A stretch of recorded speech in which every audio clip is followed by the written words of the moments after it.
Everyone, welcome to daily one question practice series for CSIR NET life science 2023। आइए video शुरू करते हैं, देखते हैं कौन से क्वेश्चन को आज प्रैक्टिस करने वाले हैं।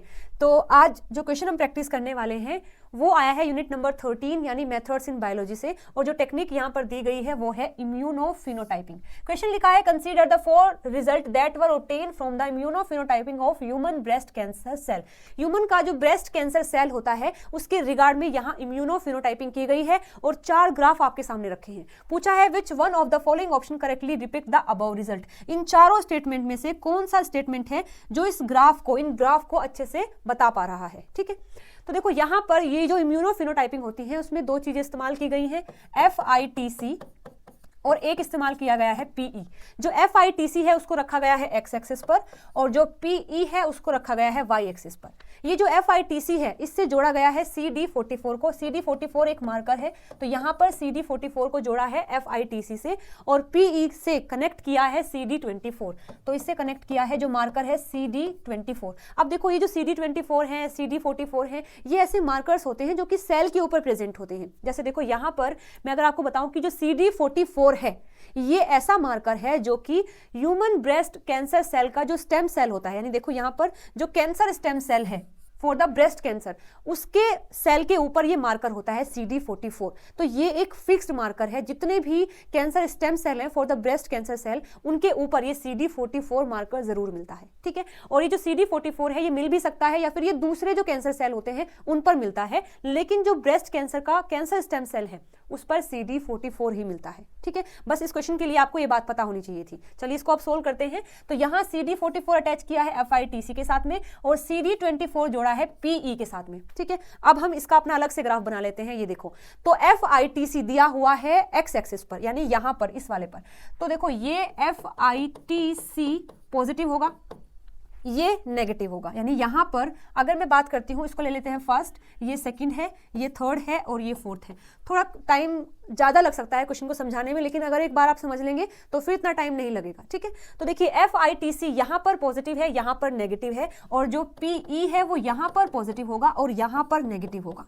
ठीक है, जैसे यहाँ पर नेगेटिव होगा, जैसे हम ग्राफ बनाते हैं इस तरीके से, तो यहाँ लिया है FITC और यहाँ लिया है PE, तो ये यहाँ पॉजिटिव होगा, ये यहाँ पॉजिटिव होगा, ये PE यहाँ पर नेगेटिव होगा और FITC यहाँ पर नेगेटिव होगा। ये ग्राफ मैंने यहाँ डिफाइन किया है। ठीक है, तो अगर मैं फर्स्ट कॉलम की बात करती हूँ तो इसके अंदर जो FITC है वो भी प्रेजेंट होगा और साथ में जो PE है वो भी प्रेजेंट होगा। ठीक है, मतलब यहाँ ऐसे सेल जिनके पास CD44 है वो भी होंगे और ऐसे सेल जिसके पास CD24 है वो भी प्रेजेंट होंगे, है ना।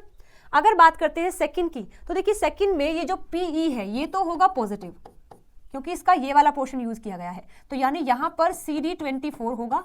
लेकिन अगर FITC की बात करें तो ये है यहाँ पर नेगेटिव FITC, तो देखो ये वाला पोर्शन क्या है, FITC नेगेटिव है, तो यहाँ FITC नेगेटिव होगा, मतलब यहाँ CD44 नहीं होगा। ठीक है, ऐसे थर्ड की अगर बात करें तो थर्ड में हमने ये लाइन इस्तेमाल करनी है और ये वाली करनी है। तो देखो ये क्या है, जहां FITC नेगेटिव है तो FITC भी नेगेटिव है और साथ साथ यहाँ पर CD44 नहीं मिलेगा। साथ साथ यहाँ पर जो PE है ये भी तो नेगेटिव है, तो PE भी क्या होगा, नेगेटिव होगा, यानी CD24 भी यहाँ नहीं मिलेगा। ठीक है, इसके बाद फोर्थ कॉलम की अगर बात करते हैं तो इसमें हम ये वाली लाइन इस्तेमाल करेंगे और ये वाली, तो इसमें FITC तो पॉजिटिव है यानी CD44 यहाँ मिलेगा, लेकिन जो PE है वो नेगेटिव है, PE जो है वो नेगेटिव है, यानी यहाँ CD24 नहीं मिलेगा। ठीक है, आई होप आप ये समझ आ गया है।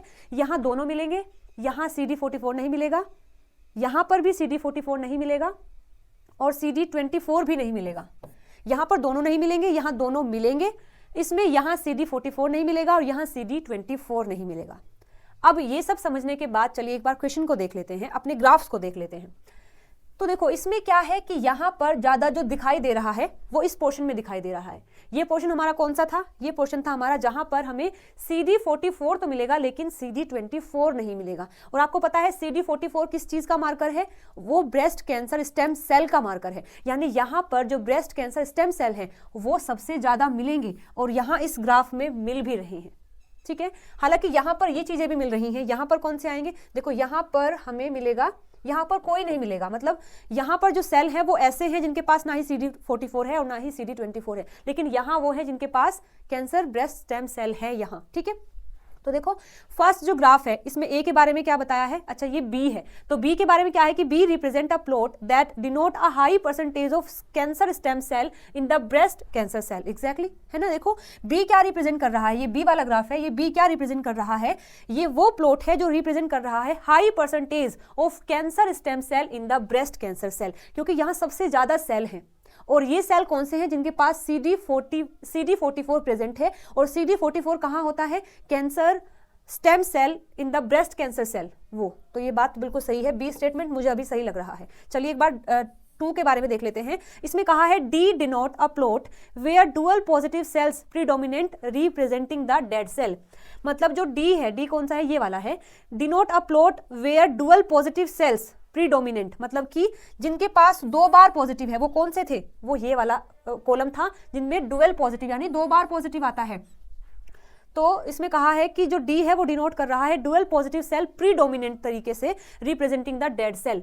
मतलब यहाँ देखो सभी कॉलम में सेल दिखाया गया है, प्रीडोमिनेंटली यही नहीं है, यहाँ पर भी बहुत सारे सेल दिखाए हैं, यहाँ पर भी बहुत सारे सेल हैं और यहाँ पर भी बहुत सारे सेल हैं। तो हम ये नहीं बोल सकते कि जिसके पास डबल पॉजिटिव है यानी ये वाला कॉलम है इसमें ज्यादा सेल है, ये प्रीडोमिनेंट है, ऐसा नहीं है, इन सभी में ही सेल प्रेजेंट है, तो केवल यहाँ प्रीडोमिनेंट नहीं है, तो ये ऑप्शन तो हो जाएगा गलत।